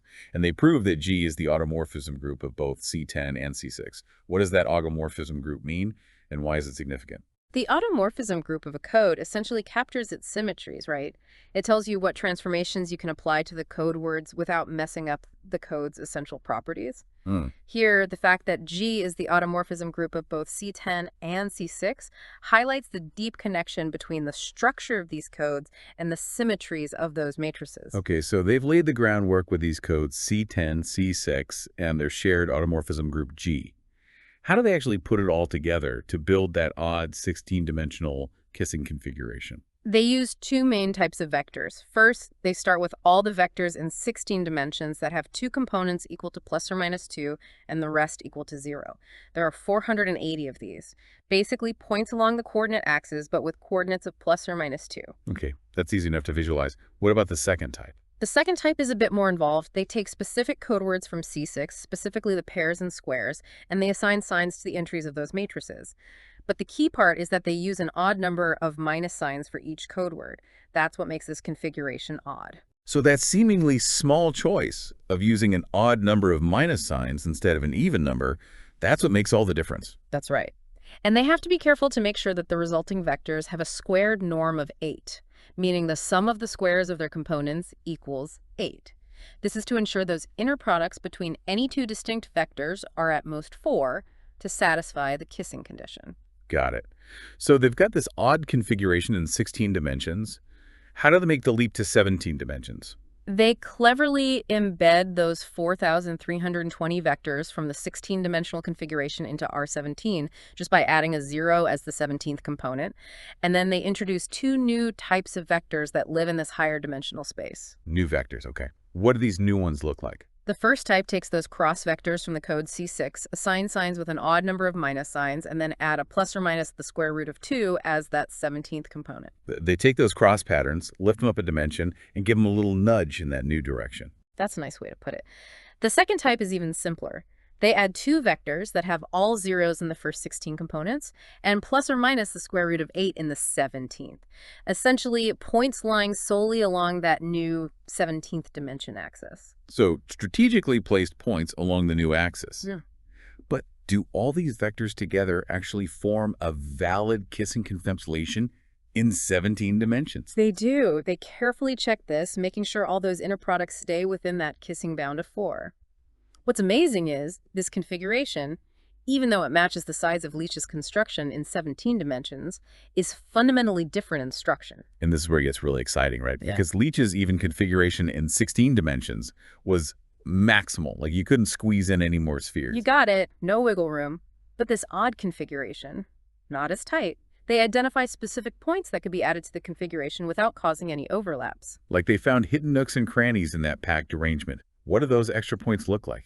They take a specific form. Each point is defined as -1 to the power of C1 times 2/3 and so on, up to -1 to the power of C16 times 2/3, and then plus or minus the square root of 8/3, where C1 through C16 are the components of a code word from C10. So they're using the code C10 to guide the placement of these extra points in 17-dimensional space. Can they add all of them? Not quite. They have to be selective. If they add too many, some of those new points would get new close and they'd violate the kissing condition. Too many guests at the party. Yeah. Gets a little crowded. So how do they decide how many of these extra points they can safely add? They work out that the maximum number of points they can add without causing those overlaps is equal to the sum of the sizes of two disjoint subcodes of C10, where each subcode has a minimum distance of at least 6. Disjoint subcodes. What does that mean? A subcode is just a smaller code contained within a larger one. Disjoint means those two subcodes don't share any code words. They're totally separate sets within C10. And the requirement that each subcode has a minimum distance of at least 6, that's crucial for controlling the spacing between the points they generate. Okay, so they need two well spread out packs of code words within C10 to make sure those new points don't get too cozy. How do they even find such subcodes? That's where the linear programming bound for binary codes comes in. It's a method for proving upper bounds on the size of codes with given parameters. I vaguely remember linear programming, but how does that apply here? Think of the code's properties, like its size and minimum distance, as constraints in a linear program. The goal is to maximize the size of the code while meeting those constraints. The dual of this linear program gives you conditions that must hold for any code that achieves that bound. So, using linear programming, they figured out you can't squeeze more than 192 code words into a subcode of C10 with a minimum distance of 6. But did they actually find subcodes that reach that bound? Amazingly, yes. They construct 2 disjoint subcodes of C10, each with size 192 and minimum distance 6. It's impressive, their combinatorial reasoning there. So they found the best possible subcodes, proving that their construction is, in a sense, optimal. Exactly. And by adding 192 points from each of those subcodes to their configuration, they bump up that kissing number in 17 dimensions to 5730. Beautiful application of coding theory to a geometric problem. Really incredible. It's amazing how this subtle tweak, this odd even minus sign thing, has such a huge effect. And they point out that this new configuration is fundamentally different from anything you'd get slicing up the Leech lattice, right? Right. Their configuration has inner products that simply wouldn't be possible within any Leech lattice cross-section. It suggests that there could be entirely new families of optimal configurations out there waiting to be discovered. Wow. Okay, we've covered how they tackle dimension 17, finding those extra 384 points. What about dimension 18? How do they handle that one? Dimension 18 is similar in spirit, but it gets even trickier. They still leverage that odd 16-dimensional configuration, but the way they extend it to 18 dimensions is a more intricate dance of vectors and codes. I'm all ears. Lead the way. All right, dimension 18, you said it gets even trickier. So how do they even start with this one? Well, they begin by, they construct a configuration in 18 dimensions that actually matches Leech's previous record of 7,398 points, and then they go a step further, adding even more points to hit that new record of 7,674. It's a 2-stage process. Okay, so let's break down that first stage. How do they get to that initial 7,398? So they start with those 41320 odd kissing vectors from the 16-dimensional configuration, embed those into 18-dimensional space, R18, by, just adding 2 0 components. Yeah. Notice they don't use those additional 384 vectors we found in the 17-dimensional case, not directly anyway. Interesting. So those extra points were key for dimension 17, but not as helpful in 18. It seems like there's this weird interplay of dimensions going on. You got it. The optimal arrangements in different dimensions, they don't always build on each other in a simple way. Each dimension has its own unique challenges, Okay, so they've got the 320 points from the 16-dimensional setup. What's next? They add 4 pretty straightforward vectors. Each one looks like this: 0 plus or minus the square root of 2 plus or minus the square root of 6. That 0 there represents the 0 vector in our 16, so these vectors are basically lying in the plane spanned by those 17th and 18th coordinates. Okay, so like 2 pairs of points kind of along diagonals in that plane. Then what? This is where it gets a little complicated. They introduce 2 sets of matrices, we'll call them A and B, each with 64 matrices inside. Now, these matrices are chosen very carefully based on some specific cyclic rotations and sign manipulations of the rows of a particular 4x4 matrix. Sounds like that sign flipping trick again, but now with whole matrices instead of just single vectors. Exactly. And these matrices are the key to generating a whole bunch of new vectors for our kissing configuration. So for every matrix A in set A, they create 2 vectors. One is A, then square root of 2 over 2, square root of 6 over 2. The other is A, negative square root of 2 over 2, negative square root of 6 over 2. And they do a similar thing for each matrix B in set B, but with the signs flipped in those last 2 components. Okay, that's a lot of new vectors coming from those matrices. Any intuition for why they construct them this way? Like, what's so special about those square root of 2 over 2 and square root of 6 over 2 components? It all comes down to maintaining that kissing property, right? Those components are chosen just right so that when you calculate the inner products, either between 2 of these new vectors or between a new one and one of the existing vectors, that inner product never goes above 4. It's delicate, keeping those spheres from overlapping. It's like they're using the geometry to guide the algebra. Very clever. So to recap, we've got those 4,320 vectors from 16 dimensions, the 4 extra points in that plane, and now 2048 more from those matrices A and B. That gives us the 7398 we were after, right? You got it. 3 sets combined. There's our kissing configuration matching Leech's record. But like I said, they don't stop there. Right. They squeeze in another 256 points to get that new record. How on earth do they find room for those? They go back to those extra points they found in the 17-dimensional case, the ones we didn't use for this 18-dimensional construction. But they can only use a subset of them now to avoid clashes with what we already have. It's like they've got a limited budget of extra points and they got to spend them wisely. I like that. And to guide their choices, they bring in another binary code called C8. This is an 8-dimensional subcode of C10. What's special about it is it consists of 4x4 matrices that have an extra symmetry property. So not only do their rows and columns have the same sum at F2, but so does the main diagonal and the shifted main diagonal. Shifted main diagonal, though, remind me what that is again. Imagine you take the main diagonal of your 4x4 matrix and slide it one position to the right. That's the shifted main diagonal. Another way to capture symmetries, and it's essential for defining C8. Okay, so we've got C8 with its special symmetry. How does this help add those last 256 points? Well, each code word in C8 corresponds to one of those potential extra points from the 17-dimensional case, but there's a twist.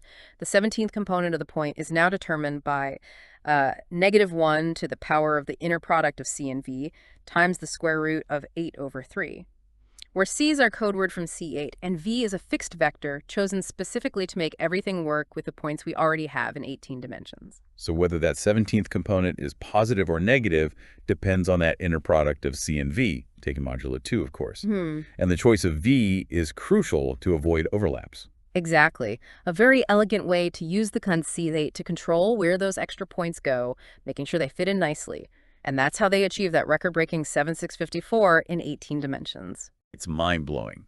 They've taken a record that stood for over 50 years and improved it, all with this clever sign manipulation, the power of codes, and really understanding those matrix symmetries. It really shows those deep connections between different areas of math, doesn't it? And they don't just present the results, they give us insights into why certain dimensions are harder than others.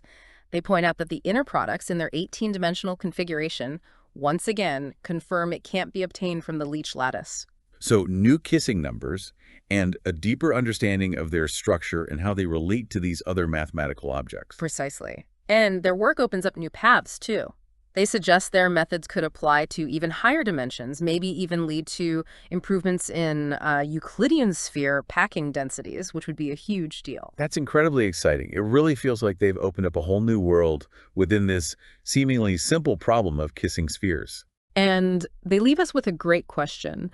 Why is dimension 16 so resistant to improvement, even though its optimal configuration isn't unique? Makes you realize there are still mysteries out there, even in parts of math we thought we had figured out. A great reminder that there's always more to discover. Thank you so much for walking me through this paper. It's been a real eye-opener. The pleasure was all mine. It's always fun to explore these mathematical gems with someone who shares the excitement of discovery. And to all of you listening, thank you for joining us on this deep dive. We hope you enjoyed exploring the fascinating world of kissing numbers, codes, and high-dimensional geometry with us. Until next time, keep that curiosity alive.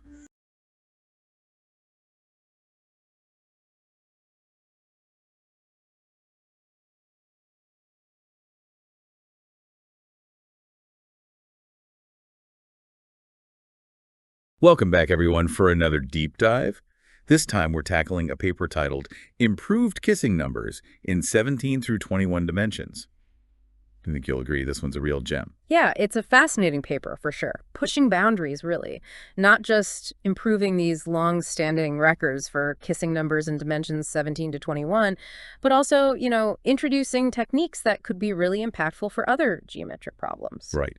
It's kind of mind-blowing to think that mathematicians have been working on this problem for decades, trying to figure out the most efficient ways to pack spheres together, and now we have these new breakthroughs. But let's back up a bit for anyone who might be new to this. What exactly is the kissing number problem? Well, in simple terms, the kissing number problem asks, how many unit spheres can touch a central sphere at the same time without overlapping? Okay, so it's like if you had a bunch of oranges and you wanted to arrange them around one central orange. How many could you fit without squishing any? Exactly. That's the kissing number in 3 dimensions, which we know is 12. But things get a lot more interesting in higher dimensions. That's where this paper comes in, focusing on dimensions 17 through 21. And they actually use a pretty clever method to find these new kissing numbers, right? This sign-changing method. Yeah, they start with these known configurations, and then they strategically flip the signs of some coordinates to see if they can squeeze in more spheres. It's a bit like playing Tetris in high dimensions, trying to fit in as many pieces as possible. I love that analogy. Right. Okay, so let's dive into the specifics. The paper starts with dimensions 19, 20, and 21, where they use this construction based on binary codes. Right. They utilize a binary error correcting code with block length n, constant weight 8, and minimum distance 8. Basically, you can think of each sphere being represented by a code word. Okay, so the code is like a set of rules for how to arrange the spheres. Yeah. But how do they actually create these codes in the first place? They start with something called the S5 Boasti 824 Steiner system and shorten it to create codes for lower dimensions. Imagine taking this big, intricate pattern and carefully trimming it down to fit into these smaller spaces. So they're taking advantage of the inherent symmetry of the Steiner system. Exactly. And they introduced this interesting idea of using an odd number of minus signs in their code words. Odd versus even minus signs. I'm not sure I follow. How does that affect things? Well, it turns out that when you use an odd number of minus signs, you end up with a kissing configuration that's not isometric to the even configuration. It basically has a different geometrical structure, and this allows them to fit in additional spheres. Ah, so it's like finding a new way to arrange those oranges that creates some extra gaps. Clever. And to add even more spheres, they introduce these special vectors that are carefully chosen so that they don't overlap with the existing spheres. Okay, where do these vectors come from? They're actually constructed using another code, which is derived from the extended binary Golay code. It's amazing how everything is interconnected in this paper. It really is. Yeah. So by cleverly combining these different codes and techniques, they managed to improve the kissing numbers in dimensions 19, 20, and 21. But that's not all, is it? Dimensions 17 and 18 are even more complex. Yeah, those are fascinating. They involve this whole other level of analysis using deep holes and disjoint subcodes. It's like they're exploring a complex maze in these high dimensions. Let's start with dimension 17. Where do they even begin with that? Well, in dimension 17, the foundation is built upon an intricate analysis of binary codes that underpin this odd 16-dimensional kissing configuration. Specifically, they introduce a code denoted as C10. C10, what's special about it? C10 is comprised of 4x4 binary matrices that exhibit a unique characteristic. All rows and columns share the same sum in F2. F2, the world of zeros and ones. So we're talking about matrices with very specific patterns based on how their rows and columns add up. Precisely, and they also consider what's called the dual code of C10, denoted as C6, which consists of matrices orthogonal to those in C10. Orthogonal meaning? Essentially, it means that if you take the dot product of any matrix from C6 with any matrix from C10, you get 0 modulo 2. They share an even number of ones in the same positions. It's a kind of mirrored relationship. I see. So C10 and C6 are linked by this orthogonality property. Exactly. And to capture the symmetries of these codes, they introduce a group denoted as G. G includes operations like swapping rows and columns or transposing the matrix. The key is these operations don't change the fundamental properties of the code. So G acts as a guardian of symmetry, ensuring that any manipulations maintain the code's essence. You got it. And what's really interesting is that G serves as the automorphism group for both C10 and C6, meaning any transformation that preserves their structure must fall under G's purview. This interplay of elements is fascinating. Yep. But how do they go from this framework to an actual kissing configuration in 17 dimensions? The starting point is the odd 16-dimensional kissing configuration. They take that it's represented by 4,320 vectors in this 4x4 matrix format and extend it to 17 dimensions by adding new vectors. What kind of vectors? They introduce 1,024 vectors that are derived from vectors with entries of plus or minus 1, supported by specific cross-vectors in C6. To these, they append either the square root of 2 or its negative counterpart. Okay, that takes care of some. But how do they get to a configuration that matches Leech's construction? For the grand finale, they add 2 more vectors, each composed of a 4x4 zero matrix and either the square root of 8 or its negative. This brings the total to 5,346 vectors. exactly what Leech's construction gives in 17 dimensions. It's like a symphony of vectors. But how do they make sure that all these vectors, all these spheres, don't bump into each other? The authors carefully analyze the inner products between all these vectors, demonstrating that none of them exceed 4. That guarantees the separation of the spheres. It's a very intricate process. But remember, the goal is to surpass Leech's construction. How do they do that? Here's where those deep holes come in. These are points within the configuration that are far enough away from the existing sphere centers that you might be able to squeeze in more spheres. Deep holes. It sounds almost cosmic. How do they find these? They use computational tools to analyze something called the convex hull of a set of points. Each facet of this convex hull represents a potential deep hole. So they use computation to find these geometrically significant points. Clever. Each deep hole is mathematically represented by a vector with a specific form involving the code C10. And they show that these deep holes can be added to the configuration without overlapping with any of the existing spheres. So it seems like they found these perfect spots to add more spheres. But wait, they can't use all the deep holes, can they? Why not? That's right. The problem is that some of these deep holes are too close to each other. They have these compatibility rules. You can't have both the positive and negative versions of the same deep hole. And if two code words in C10 are too close together, their corresponding deep holes can't coexist either. It's a real spatial puzzle. To solve this, they introduced the idea of disjoint subcodes within C10. A subcode is basically a subset of code words taken from C10, and two subcodes are disjoint if they have no code words in common. So they're dividing the code into smaller, compatible pieces. Precisely. They need to find 2 disjoint subcodes of C10 where the minimum distance between code words within each subcode is greater than 4. That ensures enough separation between the corresponding deep holes so that they can all be included in the configuration. Okay, but how do they find these subcodes? It sounds like a needle in a haystack situation. They use something called the linear programming bound for binary codes. It's a method for figuring out the maximum size a code can have if it has certain properties. They formulate a linear program that encapsulates the constraints they need for the subcodes. So they're using optimization to crack the code, literally. And the solution to this linear program gives them valuable hints about what these subcodes should look like. It suggests that the optimal subcodes should be closed under the addition of specific code words, that they have a particular internal structure. This insight significantly narrows their search. They cleverly leverage the fact that these specific code words generate a smaller code called C5, which is a subcode of C10. Their focus then shifts to finding 6 cosets of C5 that meet their criteria. Causes. Imagine taking C5 and shifting it around within the larger space of C10. Each of these shifted copies is a coset. The task becomes arranging these cosets to form the right subcodes. A strategic division and conquer approach. So how do they figure out the right arrangement? They represent the cosets using a function that maps them onto a 6-dimensional binary space. Rip. By looking at the distances between points in this 6-dimensional space, they can determine which cosets are far enough apart to form the subcodes they need. Wow, they reduced the problem to a more manageable dimension so that they actually managed to find the right subcodes. They did. They successfully identified 2 disjoint subcodes, each with a size of 192. This allows them to introduce 384 new spheres, bringing the total to 5,730 and surpassing the previous record for the kissing number in 17 dimensions. What a triumph. All that work, and they finally cracked the code and found these hidden subcodes, boosting the kissing number to new heights. It's a testament to both their ingenuity and their mastery of the tools. To be absolutely sure, they confirmed that this new configuration isn't just some variant of the Leech lattice, right? Absolutely. They meticulously compared their 17-dimensional configuration to the Leech lattice and found unique inner products between vectors that don't appear in any Leech lattice cross-section. Their construction is truly original. Incredible. So they've conquered Dimension 17. Are you ready to move on to the even more intricate world of Dimension 18? Let's dive in. Dimension 18 builds upon the ideas we've discussed, but takes them to a whole new level of complexity. I'm all ears.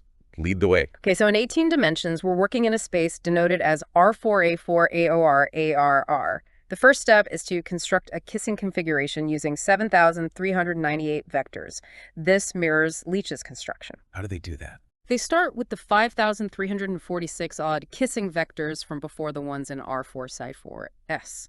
Interestingly, they don't use those extra 384 vectors from the 17-dimensional case just yet. We'll get back to those. Then they introduce 4 new vectors, 0 do 6, where 0 represents the 0 vector in R4 Side 4. Then what? They then introduce 2,048 more vectors. These are carefully crafted from two sets, A and B, each containing 64 matrices. 64 matrices, that's a lot. Where do those come from? These matrices come from applying specific rotations and sign changes to carefully chosen 4x4 matrices. They're designed so that the resulting matrices have a specific structure that ensures the inner products between the corresponding vectors stay within the allowed range. So each piece is meticulously crafted to fit perfectly within the configuration. Exactly. And with this initial configuration of 7,398 vectors in place, they set their sights on exceeding Leech's construction. How do they do that? By adding even more vectors. Yes, but it's tricky. They want to add another 256 vectors, specifically from the dipoles they identified in the 17-dimensional case. These vectors have a similar form, but with a 0 in the last coordinate. So they're recycling some of those deep holes. Right, but they can't just add all of them. There could be clashes with the vectors already in the 18-dimensional configuration. Right, like trying to fit new pieces into an already partially completed puzzle. To navigate this challenge, they introduce yet another code, C8, a subcode of C10. C8 comprises 4x4 binary matrices where the sums of elements across rows, columns, the main diagonal, and the shifted main diagonal are all identical in F2. That's a very specific set of conditions. These matrices are highly structured. And that structure is essential for compatibility. Through meticulous analysis, they demonstrate that they can add 256 deep holes without any overlaps by carefully selecting 256 appropriate code words from C8. C8 is the key to unlocking this extra space in 18 dimensions. Fascinating. Exactly. By harnessing C8 that successfully raised the kissing number in 18 dimensions to 7,654, surpassing the previous record. Another victory. It's amazing how they manipulate these codes to push the boundaries of what's possible. And just like with the 17-dimensional case, they thoroughly check to make sure this new configuration is genuinely different from anything you could get from the Leech lattice. They analyze the inner products between vectors and find values not found in any Leech lattice cross-section. It's truly a novel configuration. So we've witnessed their incredible approach to tackling dimensions 17 and 18 using these really sophisticated techniques with binary codes. It's truly remarkable how they unearth these hidden structures and use them to improve the kissing numbers. It's a fantastic example of how abstract mathematical concepts can lead to concrete and groundbreaking results in geometry. Now I'm curious to hear about the broader implications of this work. The authors mention applying their techniques to improve Euclidean sphere packing density. Can you elaborate on that connection? Of course, sphere packing in Euclidean space is closely related to the kissing number problem. Essentially, it asks, what's the densest way to pack spheres of equal size in ordinary 3D space? It's a problem with significant implications for fields like physics, chemistry, and materials science. So any progress made in understanding how to pack spheres efficiently in higher dimensions could have a ripple effect on those other fields as well. Exactly. It's a perfect illustration of how seemingly abstract mathematical concepts can have practical, real-world applications. The methods developed in this paper for constructing optimal kissing configurations might be adaptable to improve our understanding of sphere packing density in Euclidean space. This could lead to advancements in various fields, ranging from designing new materials to developing efficient communication protocols. It's a reminder that math isn't just a theoretical exercise. It's a powerful tool for understanding and shaping the world around us. Couldn't put it better myself. Now, before we wrap up, I wanted to mention that the authors have made the coordinates for these new kissing configurations available online. Do you think visualizing these arrangements could offer any additional insights? Absolutely. Visualizing these complex, high-dimensional structures can help develop a more intuitive understanding of their properties. It's like being able to see the intricate dance of the spheres in these hidden dimensions. We might see patterns and relationships that aren't obvious from just looking at the numbers. I encourage everyone listening to explore those visualizations and delve deeper into the beauty of these configurations. It's an opportunity to glimpse a world beyond our usual perceptions, a world where geometry takes on new and amazing forms. Exactly. Perhaps seeing these higher dimensions will inspire new ideas and lead to even more profound discoveries in the future. And with that thought-provoking note, it seems we've reached the end of this part of our deep dive into the world of kissing numbers and sphere packings. It's amazing how much we've uncovered already, and there's still more to explore. The paper doesn't stop at dimensions 17 and 18. It hints at some pretty interesting possibilities in other dimensions, especially dimension 16. Yeah, dimension 16 is intriguing. They don't actually find a better kissing number for that dimension in this paper, but they do raise some interesting questions about whether the current best-known configuration The Barnes wall configuration is truly optimal. Right. They point out that the Barnes wall configuration, unlike the unique solutions we find in dimensions 4, 8, and 24, actually has variance. It's not alone in dimension 16. And that lack of uniqueness makes you wonder if there might be an even better arrangement out there, one that we haven't found yet. So it's like, if there are multiple ways to do something, maybe we haven't stumbled upon the most efficient way yet. Exactly. And they highlight the behavior of the odd kissing configuration in 16 dimensions. It doesn't actually beat the Barnes wall configuration in that dimension, but it does have this remarkable ability to be extended to create larger configurations in dimensions 17 and 18. So it has this room for growth that suggests it might hold some hidden potential, a key to unlocking even tighter sphere packings in dimension 16. Precisely. So dimension 16 remains a bit of a puzzle. We have this strong contender in the Barnes wall configuration, but there are these subtle hints that something even more remarkable might be waiting to be discovered. It goes to show that even in well-studied areas of mathematics, there are always new discoveries to be made. Speaking of connections, the authors emphasize that their new constructions cannot be obtained as cross-sections of the Leech lattice minimal vectors. Could you explain the significance of this for our listeners who might not be as familiar with the Leech lattice? Sure. The Leech lattice is a very special arrangement of points in 24 dimensions. It's incredibly symmetrical and has played a crucial role in the study of kissing numbers, particularly in higher dimensions. A lot of the best-known kissing configurations are derived from it. So it's kind of like the gold standard for sphere packings. Exactly. And the fact that these new configurations can't be obtained from the Leech lattice is significant because it means there are other ways to find optimal kissing arrangements. It opens up new avenues for exploration. It challenges us to think beyond the well-established frameworks and could lead to even more profound insights. It's a reminder that even the most important structures, like the Leech lattice, don't hold all the answers.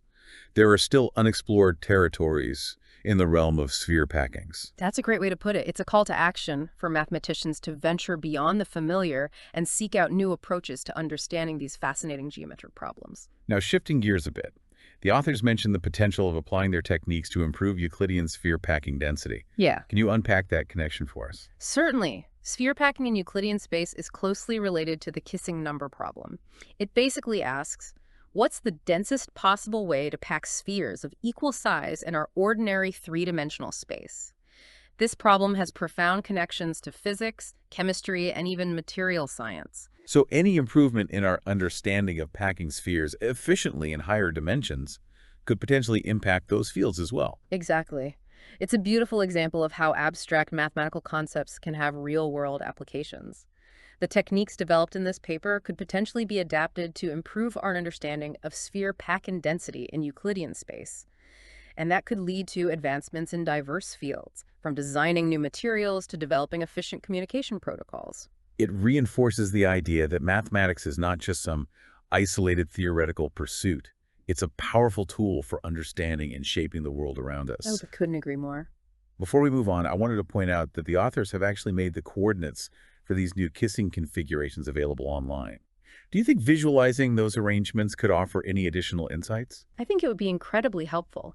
Visualizing these complex, high-dimensional structures could give a more intuitive understanding of their properties. It's like being able to see the spheres dancing in these hidden dimensions, revealing patterns and relationships that might not be apparent just from the numbers. I definitely encourage our listeners to explore those visualizations and dive into the geometric beauty of these configurations. It's a chance to peek into a world beyond our ordinary perception, where the rules of geometry take on new and fascinating forms. Indeed. And who knows, maybe those glimpses into these higher dimensions will spark new ideas and lead to even more profound discoveries down the road. I love that thought. It perfectly encapsulates the spirit of exploration and discovery that drives mathematics. It really is remarkable what they were able to accomplish in this paper, from these intricate binary codes to the fascinating geometry of those deep holes. This paper just opens up this whole new level of understanding of kissing numbers. I agree. And, it's amazing to think about how long mathematicians have been grappling with these ideas. And now we have these incredible breakthroughs that push the boundaries even further. It's like we've been on this intellectual journey together, exploring the hidden dimensions of mathematics. And the exciting part is that this is really just the beginning. This paper not only achieves these groundbreaking results, but it also opens up so many new questions, so many avenues for future research. Absolutely. I mean, remember how they suggested that the Barnes wall configuration in 16 dimensions might not be optimal? That's a huge challenge, just waiting to be explored. Exactly. And the fact that their new constructions can't be derived from the Leech lattice is a strong indication that there are other completely unexplored territories in the world of sphere packings just waiting to be discovered.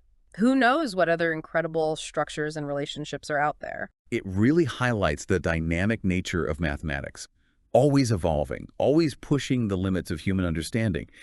And it's not just about these abstract theories and equations, right? These discoveries can have a tangible impact on other fields, everything from materials science to information theory. It's a beautiful reminder of the interconnectedness of all knowledge. I completely agree. And what strikes me is the sheer elegance and creativity of the author's approach. They've blended theory and computation in such a masterful way, using these sophisticated tools to solve a problem that's challenged mathematicians for centuries. Absolutely. It's a testament to the power of human curiosity and this relentless pursuit of knowledge. And for everyone listening, I hope this deep dive has sparked your own curiosity about the amazing wonders of mathematics. I hope so too. It's been a true pleasure exploring this fascinating paper with you. Likewise. And to all our listeners, until next time, keep those questions coming, keep exploring, keep diving deep into the endless mysteries of math and the universe. Thanks for joining us.